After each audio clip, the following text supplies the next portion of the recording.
Bonjour à tous, j'espère que vous allez bien. Aujourd'hui, on se retrouve dans cette nouvelle vidéo parce qu'il y a beaucoup de personnes qui me demandent que faire quand on a une entité chez soi.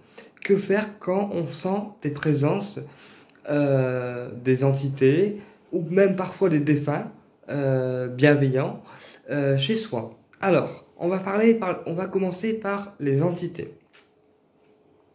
Quand on a une entité chez soi, quand on se sent oppressé chez soi dans certaines pièces, d'accord, eh bien, il est important de purifier le lieu, c'est-à-dire de faire une remise à blanc des énergies. Pour ceci, on peut utiliser la sauge blanche, d'accord, idéalement en fagot, et on va purifier la pièce complètement et se balader dans la pièce complètement en n'oubliant pas de purifier chaque coin de la pièce. Et on fera cette même opération dans chaque pièce de la maison.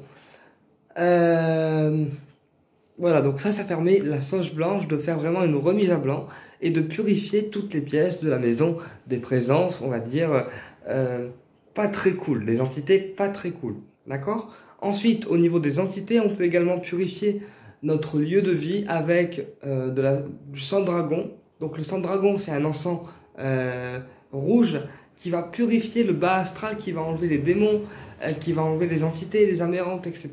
Et tout ce qui n'a pas lieu d'être chez vous. On peut également utiliser le pontifical, qui est un encens légèrement mentholé, qui va lui vraiment dégager votre aura, dégager les énergies et dégager tout ce qui est entité du bas astral et énergie, on va dire, très lourde, très pesante. Également aussi pour dégager les entités et tout ce qui est maléfique, également les personnes physiques, ça marche aussi. On peut également utiliser la bougie de Saint-Benoît. Alors, la bougie de Saint-Benoît, Saint-Benoît c'est le grand protecteur des entités et des personnes, on va dire, maléfiques. Donc Saint-Benoît, c'est vraiment le protecteur, c'est aussi celui qu'on appelle quand on pratique l'exorcisme, donc la dépossession de personnes. Et donc, quand on brûle une veine dans la maison, ça permet de faire fuir les entités qu'on a chez nous, les mauvais esprits, et également de faire le tri dans l'entourage. Voilà, donc naturellement, le tri se fait naturellement au fur et à mesure. Ensuite, pour purifier sa maison des entités, il existe également quelques pierres, comme la tourmaline noire qu'on peut disposer dans chaque pièce, et ça va purifier les entités et les renvoyer ailleurs. Mais pour moi, la pierre la plus appropriée pour faire ce genre de purification reste l'obsidienne œil céleste. C'est un grand bouclier spirituel. Elle évite également les attaques nocturnes et les attaques d'entités. D'accord? Et comme c'est une pierre de protection, l'obsidienne œil céleste, elle n'a pas besoin d'être purifiée souvent. Moi, je conseille une purification tous les mois, donc soit l'énergie lunaire, soit l'énergie solaire, puisque les deux sont compatibles, d'accord? Et l'obsidienne œil céleste va vraiment écarter tout ce qui est personne physique et malveillance, mais également va vous nettoyer sur le plan spirituel. C'est-à-dire que tout ce qui est présence, on va dire à basse niveau, eh bien, vont être écartés. Personnellement, moi j'utilise l'obsidienne œil céleste en sphère dans ma chambre, puisque moi je suis médium et du coup quand je dors, en fait, je perçois les entités ou parfois je les ressens autour de moi.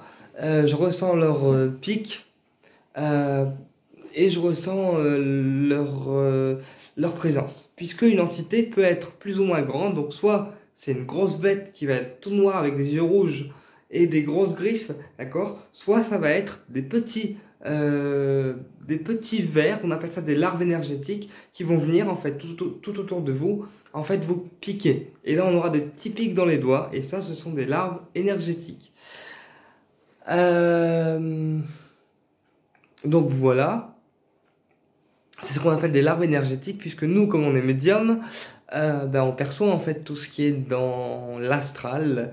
Et la nuit également, c'est pareil, il faut qu'on se fasse des protections parce que sinon en fait on est réveillé par des amérantes qui nous soufflent dans l'oreille par exemple, ou par des entités du bas astral qui s'amusent à nous piquer ou encore nous comprimer le ventre, puisque une entité du bas astral, première chose qu'elle fait quand elle vient vous voir le soir, C'est soit elle vous réveille par ses petites ou grandes griffes, soit elle s'assied sur votre ventre afin de comprimer votre énergie vitale et pouvoir forcément s'en nourrir. Donc quand c'est comme ça, qu'est-ce qu'on fait? On appelle l'archange Michael, d'accord? Et on demande avant de se coucher à nos guides de protéger la maison et toutes les personnes qui y habitent. Idéalement, on dit à nos guides spirituels, voilà, guides spirituels, merci de protéger la maison de toute entité et énergie négative et de les écarter afin d'avoir une nuit réparatrice et un lieu neutre, par exemple. Après, au niveau de la demande, c'est à vous, en fait, d'adapter vos demandes. C'est, voilà. Il faut que ça parte du cœur, d'accord? On n'a pas de demande particulière. Moi, quand je fais une demande, par exemple, aux archanges ou à mes guides parce que je veux débloquer une situation particulière, eh ben, je le fais avec mes tripes. C'est-à-dire que dans chaque demande que je fais, pour les personnes, pour mes confrères ou pour moi-même aussi, eh bien, dans chaque demande, je mets mes tripes. D'accord? Et idéalement, j'accompagne la demande d'une neuvaine. Par exemple, si c'est pour l'amour, je vais mettre une neuvaine rose. Si c'est pour la jalousie, je vais mettre une neuvaine de Saint-Georges. Si c'est pour les entités, on mettra une neuvaine de Saint-Benoît. Si c'est pour les mises en lumière, on mettra Archange Michael en neuvaine. Si c'est pour accélérer les demandes, on mettra Saint-Expédie. Vous voyez, chaque neuvaine a sa propre propriété. Et donc moi, mes prières ou mes demandes, comme vous voulez, sont toujours accompagnées d'une neuvaine. Voilà. Ou alors d'une bougie de couleur, mais je trouve que les neuvaines, c'est plus efficace et plus rapide en termes de réalisation. Donc voilà. Et après, au niveau des entités, quand vraiment on sent que c'est lourd, le cas il est lourd, d'accord? Par exemple, quand on commence à avoir des griffes sur le corps, alors qu'on n'a rien demandé, qu'on n'est pas tombé ou qu'on ne s'est pas fait griffer par des choses physiques, eh bien ce sont des entités qui viennent. Donc quand on commence à avoir des griffes, des traces de morsures apparaître sur le bras, ou sur la jambe, personnellement je l'ai déjà vécu, donc je peux en parler en connaissance de cause. Quand on commence à voir ça, il faut faire intervenir un thérapeute de lumière qui a la capacité de dégager les entités négatives ou de les désenvoûter. Voilà. Ou alors, on peut aussi également, pour les personnes qui sont débutantes dans l'énergétique et qui souhaitent se protéger, on peut également visualiser un puits de lumière bleue, d'accord? Un puits de lumière bleue dans la maison et demander à l'archange Michael de nettoyer toutes ces amérantes et toutes ces entités par son puits de lumière bleue. Je vais le faire avec vous, devant vous, pour vous montrer comment ça se passe. Alors, ou on peut également utiliser la flamme violette. On va y aller ensemble.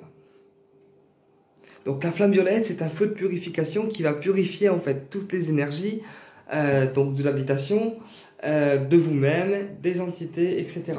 Le feu, il est violet, d'accord? Donc il permet de nettoyer tout ce qui n'est plus en accord avec vous-même. Donc je vais le faire avec vous et puis vous pourrez le réappliquer chez vous afin de nettoyer vous-même, vos corps et la maison. Donc on va commencer par le puits de l'archange Michael. Donc on ferme les yeux, d'accord? Et on visualise le puits de l'archange Michael et on dit: Archange Michael, merci de placer un puits de lumière bleue dans la maison. On donne l'adresse afin de nettoyer toutes les entités amérantes du bas astral, liens négatifs et énergies négatives qui se trouvent dans ce lieu. Ainsi soit-il. Ceci se réalise maintenant, dans le présent continuel, dans le présent perpétuel. Ensuite, on ouvre les yeux et c'est actif. D'accord? Et pour la flamme violette, on dit: j'appelle humblement la flamme violette, Maître Saint-Germain, ainsi que les anges de la flamme violette, afin de purifier ce lieu.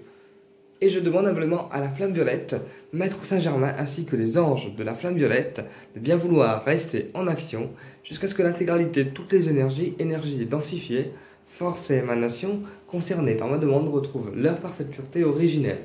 Ceci se déroule maintenant, dans le présent continuel, dans le présent perpétuel. Ainsi soit-il. Merci les guides. Voilà, et on rajoute: merci les guides. On visualise le feu violet qui crame tout ce qui a cramé dans la maison. Et ensuite, quand c'est pour une personne, eh bien, on récite le même décret, mais en rajoutant votre nom et en demandant que la flamme violette purifie tous vos corps subtils. D'accord? Et ensuite, une fois qu'on a récité le décret, donc on dit ainsi soit-il, Ceci se réalise maintenant dans le présent continuel, dans le présent perpétuel, d'accord? Et on n'oublie pas de remercier les guides. Et ensuite, on laisse travailler. Donc, vous allez sentir, une fois ceci fait, du froid, d'accord? Ou du chaud, ou des choses qui passent dans la gorge, d'accord? Et c'est la flamme violette, en fait, qui crame tout ce qu'il y a à brûler. Eh bien, écoutez, j'espère que cette vidéo a été constructive, qu'elle vous apporte des réponses, et je vous dis à très bientôt pour une prochaine vidéo.